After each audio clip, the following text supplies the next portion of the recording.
So, welcome everybody. This is the Alcohol Free Lifestyle Podcast. And today we have a special guest that's joining us, Josh Peterson, who has very recently completed the Project 90 program. So, I'm really delighted to have Josh here today because he has been working on his relationship with alcohol for some time. And looking at him now, he looks like he's in a really good place. And so he's going to share with you guys today how it worked for him and where he is now. So Josh, would you mind introducing yourself just to the listeners, please? Yeah, thank you, Sarah. Name, as Sarah mentioned, is Josh Peterson. 38, going on 39 tomorrow. I'm a married father of two youngins, 2 and 5. I work as a risk management professional, and I'm just somebody who is stoked on life right now, to put it plainly. I can see that. Yeah. Tell me, Josh, when you start, so you've just been out of the program for around 2 or 3 weeks now, is that right? Right. Yeah. Can you cast your mind back to where you were at before you signed up for the Project 90 program? Yeah, certainly.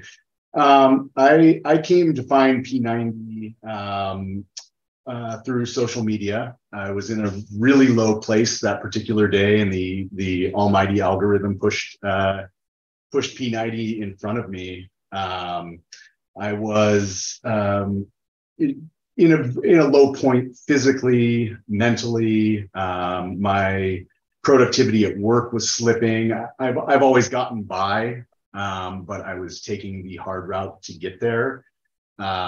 So I wouldn't say I was in the darkest point, but I was feeling very low when P90 presented itself to me. I jumped on the opportunity to do something uncomfortable, based on how I was feeling that day. And I couldn't have been more lucky to have stumbled upon the program. So it caught you at a time where you were ready for change. I was very much ready for change, and I had actually been examining my relationship with alcohol since about 2021. I've always been a heavy drinker. I say I'm a Hall of Fame drinker that retired. I grew up around it. I got very heavily involved with the craft beer industry. I was a home brewer. I owned a homebrew shop for a while. And around 2021, I started to feel like my relationship was unhealthy with alcohol. I was drinking too much. I was, as I said, my health declined. My relationships I was seeing strain in my relationships. These were all things that I saw that other people didn't necessarily see, but I definitely saw all these various declines. So around 2021, I started to look at changing my relationship with alcohol. I didn't have as many tools as I do now, and I wasn't successful in changing that relationship. So, around the time, I want to say it was the end of last year is when I came across P90, and I guess the rest is history from there. So prior to P90, and when you started to question your relationship with alcohol, did you actually do any attempts to quit, or were you just kind of exploring it? Yeah, I took several attempts to quit. I participated in the dry Julys, the sober Octobers, the dry Januaries, with varying success. I don't think I made it for a full 30 days through any of those attempts. I started reading Quit Lit, quitting literature. And I had nightly thoughts for a while of wanting to quit. So I always had the want, I just never had the success. Yeah. So tell us about your experience with Project 90 from when you first joined, and what were your hopes for the program? Yeah, I've thought back on that a few times. like I said, I was in a really, really low point. So my hope was to do anything new that I hadn't tried in order to rein in my deteriorating relationship with alcohol and all of the bad stuff that was coming with that. When I initially joined, I guess my end result was I wanted to quit drinking, is how I put it then. It wasn't just changing my relationship. It was achieving, full cessation from alcohol. I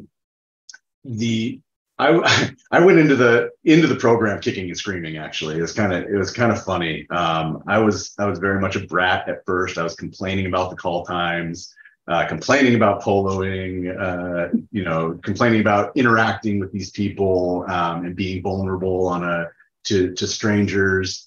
And then there was a switch that flipped, probably 4 weeks into the program, where I was starting to get puzzle pieces out of every meeting that I did attend. And I wasn't very good about attending meetings early on, but as I got into it, it very much became something where I realized the more that I put into it, the more I was getting out of it.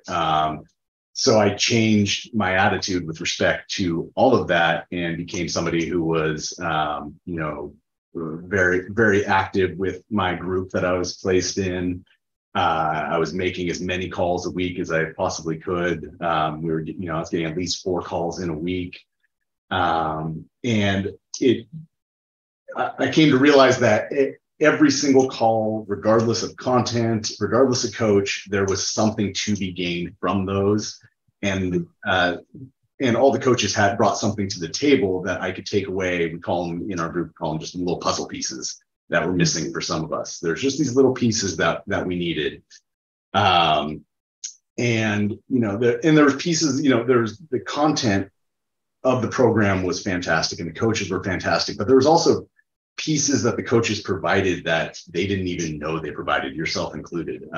There's just little anecdotes or something that they would do, not even consciously, I think, that I would see and it would resonate with me in a way.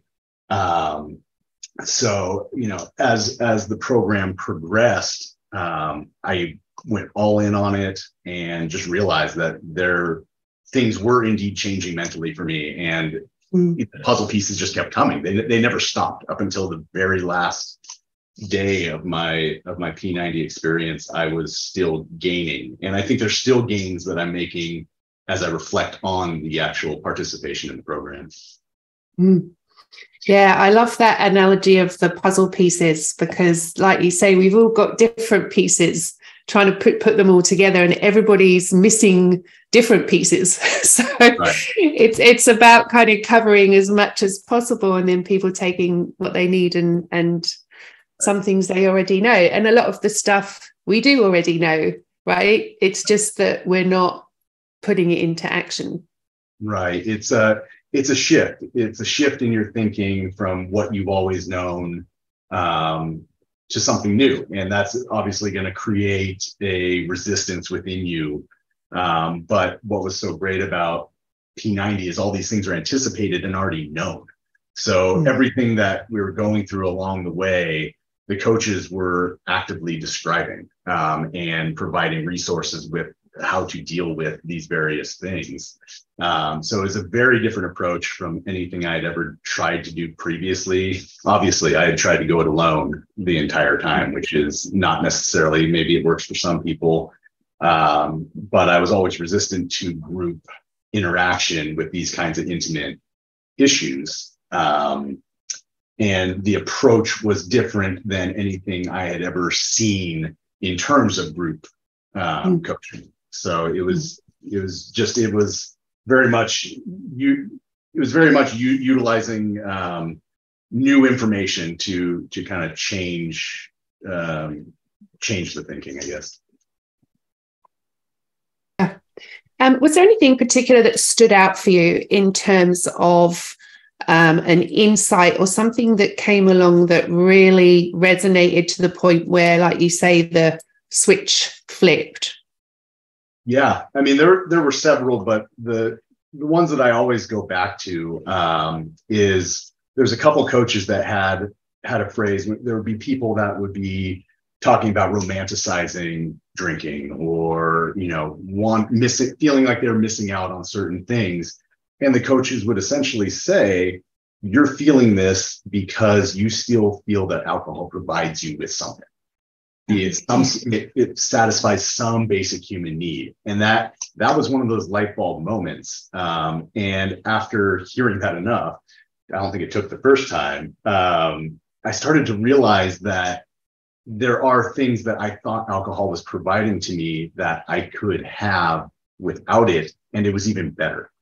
Connection to community, relaxation, changing your state of mind. All these things were attainable without feeling like garbage the next day, without having anxiety in the middle of the night, without losing the connection with my kids at 7 o'clock because I've been off drinking double IPAs all day. I think that was probably the biggest one, was just taking alcohol off of a pedestal and not seeing it as this all encompassing awesome thing that I must have in order to accomplish the thing that I want in the moment. It's just a thing. It's just a thing. And everything you could possibly want is attainable outside of it. Yeah. I have no ill will for people that enjoy alcohol. It's a thing. People do it. I don't. But I do find that I've discovered that everything you could possibly think you could find in a bottle is attainable outside of that. And that was the biggest thing that I know I said there was a couple, but I think that was probably the one, just rephrased a couple of different ways. And it's great. And I want to shout it from the hilltops, but yeah. Well, you're on the podcast. Yeah, I was going to say, here we are. Right. But it's a really important point, and I think one that the listeners could really gain some more insight from, in the sense that we drink for reasons. We drink to meet fundamental needs, and alcohol meets those needs in a low quality way. And it just means that we don't have to stop meeting the need. In fact, we must meet the needs. We just need to find high quality ways of meeting them. And that's really at the foundation of this program, is what is it that you need, and how can we make sure those needs are met in a healthy way that is sustainable and brings you joy and freedom. Right. And it was also an understanding of what basic needs are being filled by alcohol. I mean, that's where it starts, is which basic needs am I filling? And then how can I get those in another way? I mean, that was one exercise that I think we were put through, where we looked at basic human needs and said, okay, imagine your normal drinking activity. What is that? Which of these needs is it filling? Well, mine was filling all 5 or 7 or whatever it is of the basic needs. And I had never thought of it in that, framed it that way. And that really, that was just really changed my thinking, because now I do all of the same stuff I used to do, without any of the bad. I mean, there's still bad day to day, but none of it's self-inflicted by ingesting alcohol. So so good. I mean, it makes sense. We just find better ways, right? Because we have to meet those needs, and there's 6 of them, just for the listeners. We have certainty, variety, love and connection, and significance, and then the growth and contribution, which are the ones that we can't meet with alcohol. Thank you for the clarification. I have problems with actual facts. No, that's okay. You're not supposed to remember it all. Right. The key part stuck.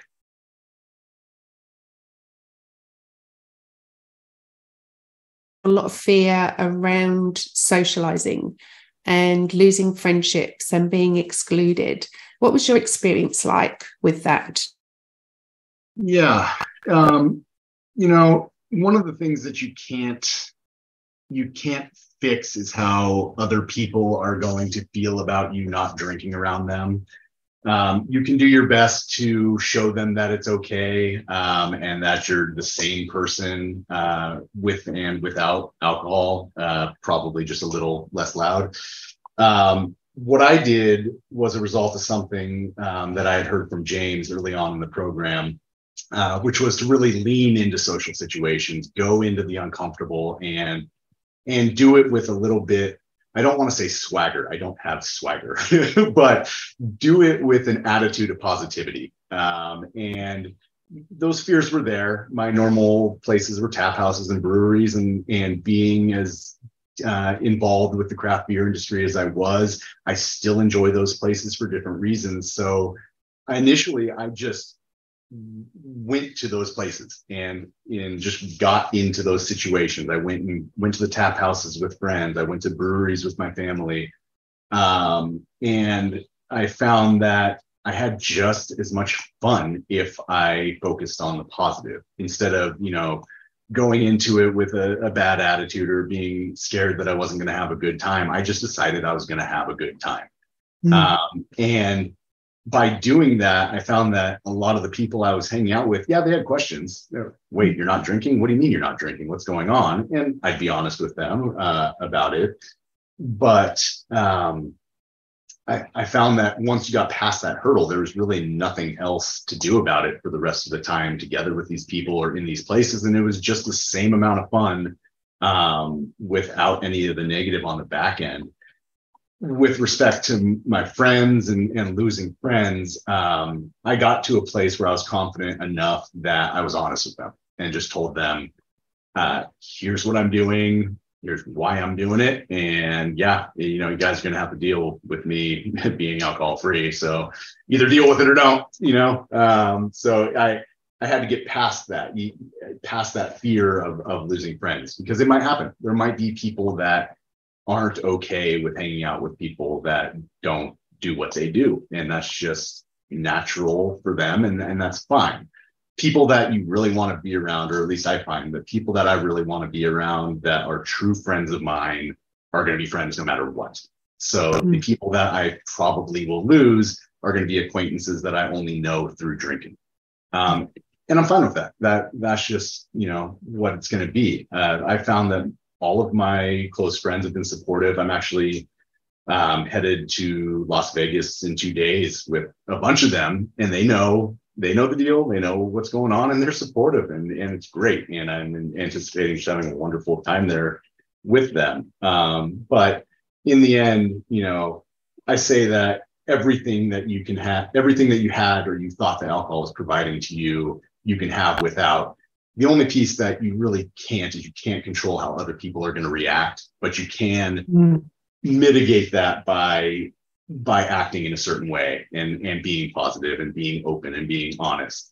And that is definitely a scary place for some people, to be that open and honest and vulnerable with people that knew you as a certain way or knew you as, I was always the instigator. I was the heaviest drinker, first one in, last one out. So it's a full change of identity to these people, and that can be scary, but you have to lean into it.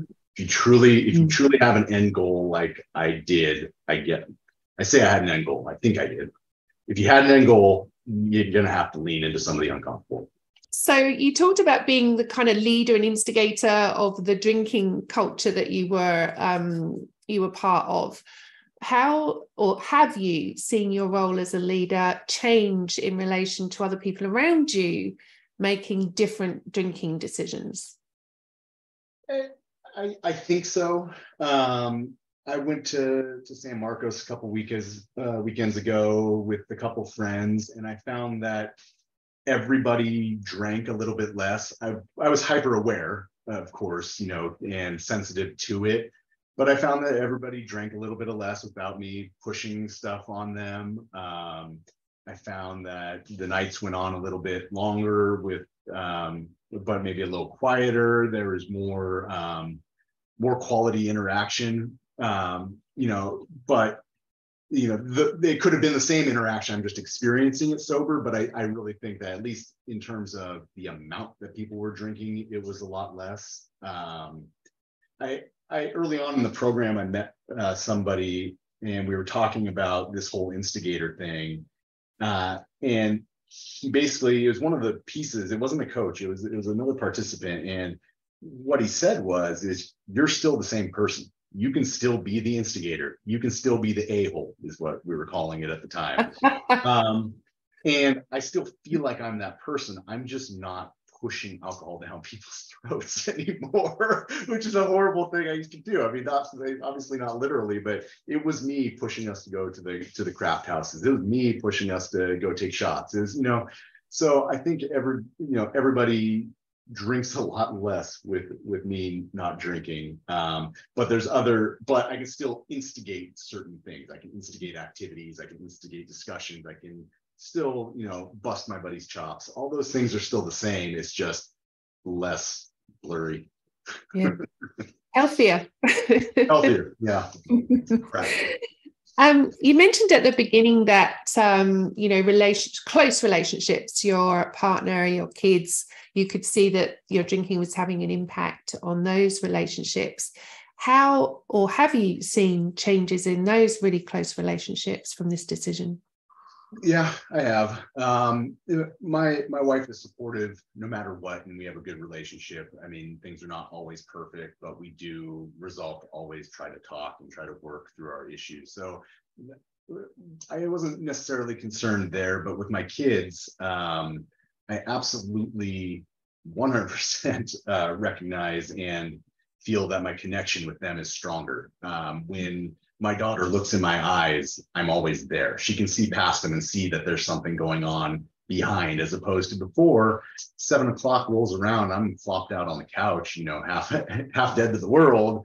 And she wants something. She knows that there's nothing going on behind the eyes. I mean, we think that kids, aren't sophisticated enough to recognize these things, or some people feel that they are. And now I feel like I have a full connection with my children, which is a complete pain sometimes, but it's there, and it's improved. And I feel like my reaction to them is better. My tolerance to their nonsense has grown. The fuse is longer. So the benefits were huge. And my daughter is responding. I say my daughter because she's the oldest of the two. She's turning 6 soon. So little man, he's happy no matter what. He's little. But I definitely see growth in my relationship with my daughter, because she knows that her dad is 100% present for her at all times. Maybe 92% on a bad work day. But there's no more 7 o'clock zoned out on the couch and just trying to survive the day until it's bedtime for them. It is full in, hands-on. I want to be with you and develop our relationship. And that's been one of the biggest positives coming out of participating in the program, is just having that relationship and knowing, even when things are bad, knowing that I am giving her everything I can give her instead of going, half. Yeah. Yeah. So wonderful. Wonderful. So you said at the beginning you're a risk manager. Is that right? You're in risk management? Yeah. I'm in risk management for financial institutions. So this is a curious question, but as a risk manager, with the strategies that you use in your business, have you been able to apply risk management to your alcohol-free lifestyle journey? Yes, but prior to P90 and unsuccessfully. I mean, in risk management, there's basic tenets, right? The identification of risk, the application of controls to mitigate the risk, and then you see what comes out the other end. So I had identified the risks, and I had identified all the bad stuff that was going on, but I didn't have anything to help me get from point A to point C. So I was going at it and testing all these various controls, reading Quit Lit, trying to quit on my own, talking. I did join an online forum at one point that was very hands off. It's just kind of a support clock thing that you can do. So, I, not intentionally, I would say, I never sat down and did any risk management work on it. Yes. the basic tenets of risk management were there. It's just I didn't have any success finding the right information, the right controls, the right strategies to come out on the other end and make my end result with alcohol a zero. Yeah, yeah. And I guess with that whole process, there is, because there's becoming alcohol free and then there's staying alcohol free. And so those risk management strategies that you will continue to use, out of those, which one do you feel is the most valuable for you? Whether it's self-care or meditation or, a practical tool that we might be able to share. An actual practical tool. Meditation is a very big one. And it's not, necessarily the practice of meditation, it's mindfulness. It's the ability to take a moment and dive into yourself to understand exactly what's going on in a given moment, identifying how you feel, identifying and sitting with it. You can't always fix it, but the identification, and then on top of that, to go to meditation, the breathing techniques, stuff like that. I had seen you do some tapping one time. Yeah. I am here now. Yeah. See the little pieces that are passed on. Meditation is a huge one. Exercise is another really big one. And that in and of itself is a form of meditation. Sometimes I took up running again. So I would say the two big ones for anybody that's trying to start on a journey would be to explore meditation and sitting with your thoughts, and then getting some kind of physical activity to increase, your mood, because it does. Find me somebody that tells you that after exercising, they regretted it, and I'll show you a liar, because unless I get injured, I guess lots of ways that could go wrong. But for the most part, if you exercise, you feel better. You just you never regret getting in the gym or out for a run or just a walk. Anything to kind of stimulate blood flow and get those good chemicals going in your brain. Yeah, absolutely. So when you think about other benefits, and I know a lot of people will kind of talk about weight loss, and there's weight loss and skin and energy. Did you experience anything like that? And if so, how long did it take? Yeah, I did, very much so. The skin clearing up was great. I wasn't so far gone that I was red-faced or anything like that, but I did notice my skin got clearer. As of a day ago, I had lost 34 pounds now. Wow. Which was fantastic. And that wasn't just, I should say that wasn't just because I stopped drinking alcohol. That was a big part of it. But there was exercise and diet involved, and there still is. But the piece that people don't think about with alcohol is I was missing my workouts in the morning, and I was not eating correctly or properly, to lose weight, because I was either feeling like crap in the morning, don't want to get up, or I was eating something late at night because I had drunk munchies. So yeah, it's real. It unlocked the potential to work on that piece of me as well. Yes, saving all those calories, great. Beer's terrible for calories. But it's really, I think, more than that, it is being able to keep the commitments and keep pushing my limits physically, that I wasn't doing. I came to a point where I realized that anytime I was drinking, I knew the next morning I wasn't going to get up. And yeah, maybe I was limiting myself. People do it all the time. I used to do it. But I would feel that I was in just such poor shape the next morning that I just say, screw it. I'll quit drinking and I'll do it tomorrow, is kind of where I got to with that. And it was about the first month of P90. I went I was very light on myself, very kind to myself with respect to eating. I was eating everything in sight. sugar. I don't have a sweet tooth, but I did in that first month. But around month 2, I saw the scale start to go the right way a little bit, and it motivated me to actually get after my diet, get after my exercise. And like I said, now it's 34 pounds down and counting. So there's a lot of that. I saw some very, very nice results. Amazing. Yeah.